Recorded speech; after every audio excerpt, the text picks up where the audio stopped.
الحمد للہ رب العالمین والصلاة والسلام علی سید الانبیاء والمرسلین سیدنا و مولانا محمد وعلی آلہ واصحابہ اجمعین۔ اما بعد فاعوذ باللہ من الشیطان الرجیم، بسم اللہ الرحمن الرحیم۔ شہر رمضان الذی انزل فیہ القرآن ھدی للناس وبینات من الھدی والفرقان۔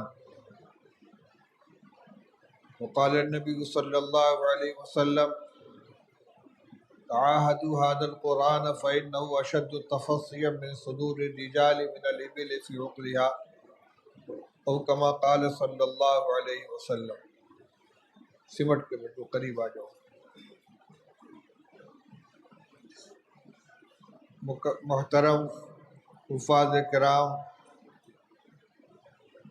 عزیز بھائیوں، آج کا یہ اجتماع معمول کے مطابق رمضان مبارک کے شروع ہونے سے پہلے حفاظ کرام کو کچھ ہدایات دینے کے لیے اور یاد دہانی کرانے کے لیے منعقد کیا گیا ہے۔ رمضان مبارک کے مہینے کو قرآن پاک کے ساتھ اور قرآن پاک کو رمضان مبارک کے ساتھ خاص مناسبت حاصل ہے۔ اللہ جل شانہ نے قرآن پاک کے اندر رمضان مبارک کی عظمت کو بیان کرنے کے لیے اور رمضان کا تعارف کرانے کے لیے قرآن پاک کا حوالہ دیا، اور قرآن پاک کی عظمت کو بتانے کے لیے رمضان المبارک کا حوالہ دیا۔ چنانچہ فرمایا شہر رمضان الذی انزل فیہ القرآن، رمضان کا مہینہ وہ مہینہ ہے جس میں قرآن نازل کیا گیا۔ اس سے رمضان کے مہینے کی عظمت معلوم ہوتی ہے کہ قرآن جیسی عظیم الشان کتاب نازل کرنے کے لیے اللہ جل شانہ نے اس مہینے کا انتخاب فرمایا۔ دوسری طرف فرمایا انا انزلناہ فی لیلۃ القدر، ہم نے قرآن کو شب قدر میں نازل کیا، یعنی شب قدر کی عظمت کو بیان کرنے کے لیے یہ حوالہ دیا گیا کہ اس رات کا اللہ تعالیٰ نے قرآن نازل فرمانے کے لیے انتخاب کیا۔ یہی وجہ ہے کہ رمضان مبارک میں خاص عبادت قرآن پاک کے تعلق سے مشروع قرار دی گئی، جس کو نماز تراویح کہتے ہیں، جس میں 2 سنتوں کی ادائیگی کی جاتی ہے۔ ایک 20 رکعات تراویح با جماعت ادا کرنا، اور دوسرے تراویح کے اندر 1 مرتبہ مکمل قرآن پاک کی تلاوت کرنا۔ یہ 2 مستقل سنتیں ہیں۔ پورے مہینے رمضان مبارک کا چاند ہو جانے سے لے کر عید کی چاند رات سے پہلے تک ہر رات میں 20 رکعت تراویح با جماعت ادا کرنا، یہ ایک مستقل سنت ہے۔ اور تراویح میں پورے قرآن پاک کا پڑھنا یا سننا، یہ مستقل سنت ہے۔ ایک سنت کی ادائیگی سے دوسری سنت کی چھٹی نہیں ہو جاتی، اس لیے بہت سے لوگ جو چند روز میں قرآن پاک مکمل کر کے اپنے کو آزاد سمجھ لیتے ہیں، یہ غلط ہے۔ قرآن مکمل ہو گیا، ایک سنت ادا ہو گئی، لیکن پورے قرآن پاک کو پورے رمضان تراویح پڑھنے کی سنت بہرحال باقی ہے، چاہے حافظ ہو چاہے غیر حافظ ہو۔ قرآن پاک کے پڑھنے کی کچھ آداب ہیں۔ وَرَتِّلِ الْقُرْآنَ تَرْتِیلًا، قرآن پاک کو ٹھہر ٹھہر کر پڑھو۔ ہمارے ماحول میں الحمدللہ قرآن پاک کے پڑھنے پڑھانے کا جو معمول ہے، خاص طور سے جامعہ اسلامیہ میں حضرت حافظ عبدالرحیم صاحب رحمۃ اللہ علیہ کے دور سے، اور اب بھی وہی سلسلہ چل رہا ہے کہ نورانی قاعدہ پڑھا کر حفظ کا آغاز کرایا جاتا ہے اور قرآن یاد کرایا جاتا ہے تجوید کی رعایت کے ساتھ۔ پہلے یہ دو چیزیں الگ الگ ہوا کرتی تھیں. حفظ کا ایک عمل ہوتا تھا، جیسے تیسے قرآن پاک کو یاد کر لیا، اور قرأت مستقل ایک فن کے طور پر سیکھا جاتا تھا قرأت کو. لیکن اب ابتدا سے قرآن پاک کی تصحیح کی جاتی ہے. تو جس طرح سبق سناتے وقت اور یاد کرتے وقت قرآن پاک کو تجوید کی رعایت کے ساتھ ٹھہر ٹھہر کر پڑھتے ہیں، تراویح میں بھی اسی طرح ٹھہر ٹھہر کر پڑھنا چاہیے. رفتار تیز ہو لیکن حروف کی ادائیگی صحیح ہونی چاہیے. صفات لازمہ کا ضرور اہتمام کرنا چاہیے. غنہ وغیرہ اور مد وغیرہ کو ترک نہیں کرنا چاہیے. اسی طرح وقف کی جو آیتیں آتی ہیں جس میں کم سے کم ایک واو یا ایک یا کی ادائیگی ضروری ہے، عالمین، یعلمون، تعلمون، اس کو اس طرح پڑھ کے ختم کر دیں، یعلمون، تعلمون، عالمین، یعنی یہ یا کی ادائیگی نہیں ہوتی، واو کی ادائیگی نہیں ہوتی. اسی طرح جہاں الف کا مد ہے، قاف، اس طریقے سے مآب، تو ایک الف کی ادائیگی کم سے کم ضروری ہے. مد قصر، مد توسط، مد طول، 3 درجے ہیں. کم سے کم درجہ یہ ہے کہ جو مد لازم ہے یعنی ایک الف کی ادائیگی ضروری ہے. اگر اتنا نہیں کریں گے تو قرآن پاک ناقص رہے گا. حفاظ کرام اس سلسلے میں بہت غفلت کرتے ہیں، یعنی آیات کے اختتام پر مد کی ادائیگی نہیں ہوتی. یعلمون، تعلمون، عالمین، تعلمون ہو گیا، وہ عالمین ہو گیا، عالمین نہیں ہوا، تعلمون نہیں ہوا. اس کا خیال ہونا چاہیے. اسی طریقے سے اتنی تیز رفتاری سے پڑھنا کہ حروف کی صحیح ادائیگی نہ ہو، یہ قرآن کے ساتھ زیادتی ہے. قرآن نماز میں پڑھا جائے، تلاوت کی جائے، تراویح میں ہو، فرض میں ہو، رفتار میں کمی بیشی تو ہو سکتی ہے، لیکن اتنی تیزی کے ساتھ پڑھنا کہ ادائیگی ہی نہ ہو پائے حروف کی، یہ غلط ہے. اور ایسے ہی پڑھنے کے بارے میں کہا گیا ہے کہ کچھ لوگ ہیں جن کو قرآن جو پڑھتے ہیں قرآن، اور قرآن ان پر لعنت بھیجتا ہے. اس لیے حفاظ کرام اس کا خیال رکھیں. دوسری چیز یہ کہ قرآن پاک کو صرف رمضان المبارک کا مشغلہ نہ بنائیں. اس وقت تو خیر رمضان المبارک ہے، قرآن کا دور اور قرآن کی تلاوت پورے سال اس طریقے سے ہونا چاہیے کہ رمضان المبارک کے لیے کوئی الگ سے اہتمام نہ کرنا پڑے. یکساں قرآن یاد رہنا چاہیے پورے سال. اور جو ہمارے پرانے حفاظ کرام ہیں یا تھے ان کا یہی حال تھا. بہت سے قصے، بہت سے واقعات سنے ہیں کہ حفظ کرنے کے بعد مدت تک تراویح پڑھانے کا موقع نہیں ملا، لیکن اچانک کھڑا کر دیا گیا تو پارے کی پارہ پڑھتے چلے گئے، کہیں کوئی تشابہ تک نہیں لگا. ہم نے دیکھا حضرت مولانا قاری صدیق صاحب باندھوی رحمۃ اللہ علیہ بوڑھے ہو چکے تھے، کمزور تھے، بیمار رہتے تھے. دیوبند میں حضرت مفتی محمود صاحب نور اللہ مرقدہ کی خانقاہ میں آئے، اپنی تراویح ختم کر کے آئے تھے. ایک ساتھیوں نے طے کیا کہ آج حضرت سے تراویح پڑھوائی جائے گی، لیکن ان سے نہیں کہا گیا کہ آپ کو پڑھانے، انکار کر دیتے. لیکن حافظ سے کہہ دیے کہ آج تراویح کے لیے آگے مت بڑھنا. چنانچہ عشاء کی نماز ہو گئی، سنت پڑھ لی گئی، اور تراویح پڑھانے کے لیے مصلی پہ کوئی نہیں گیا.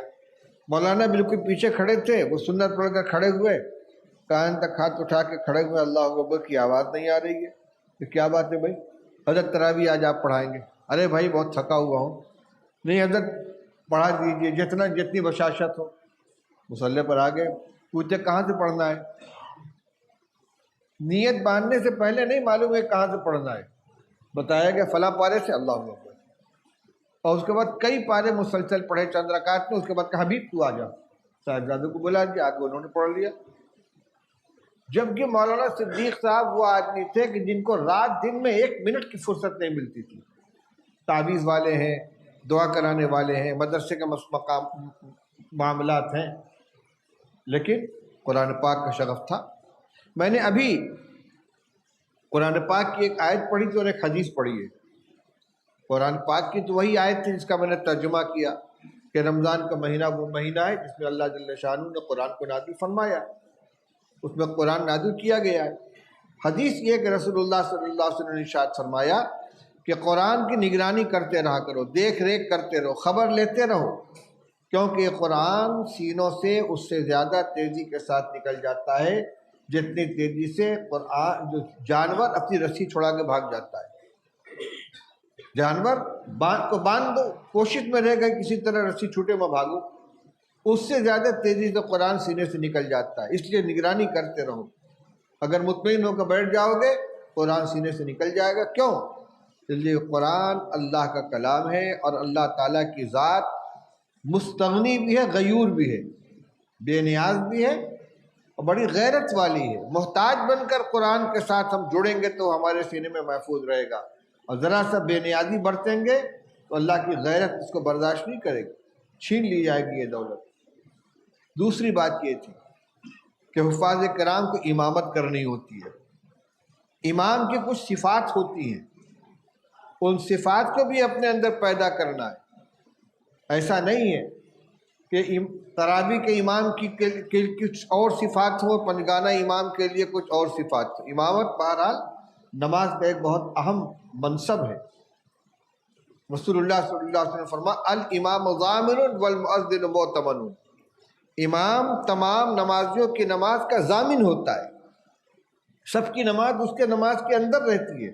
امام کی نماز اگر فاسد ہوگی تو سب کی نماز فاسد ہوگی، امام کی نماز کمزور ہوگی تو سب کی نماز کمزور ہوگی، کیونکہ پوری جماعت کی نماز ایک نماز ہے۔ اس لیے حافظ کو قرآن پاک کے یاد کرنے کے ساتھ ساتھ پورے سال نماز پنجگانہ مسجد میں باجماعت اہتمام کے ساتھ ادا کرنا چاہیے۔ ایسے تمام کام سے اپنے آپ کو بچانا چاہیے کہ جو آدمی کی ثقافت، عدالت اور اس کی نیکی کے اوپر دھبا ڈالتے ہیں۔ آج کل موبائل کا زمانہ عام ہو گیا ہے، موبائل میں فلمیں رہتی ہیں، ویڈیو رہتے ہیں، پتہ نہیں کیا کیا غلاظتیں بھری ہوتی ہیں، اور ہر ایک کے ہاتھ میں بڑے سائز کا موبائل رکھا ہوا ہے۔ تو اگر بیٹھ کے اس کو دیکھ رہے ہیں، فلمیں دیکھ رہے ہیں، تو اگر کوئی کھلے ہوئے فلم دیکھ رہا ہو سنیما گھر میں یا ٹی وی کے اوپر، اس کو امام بنائیں گے آپ؟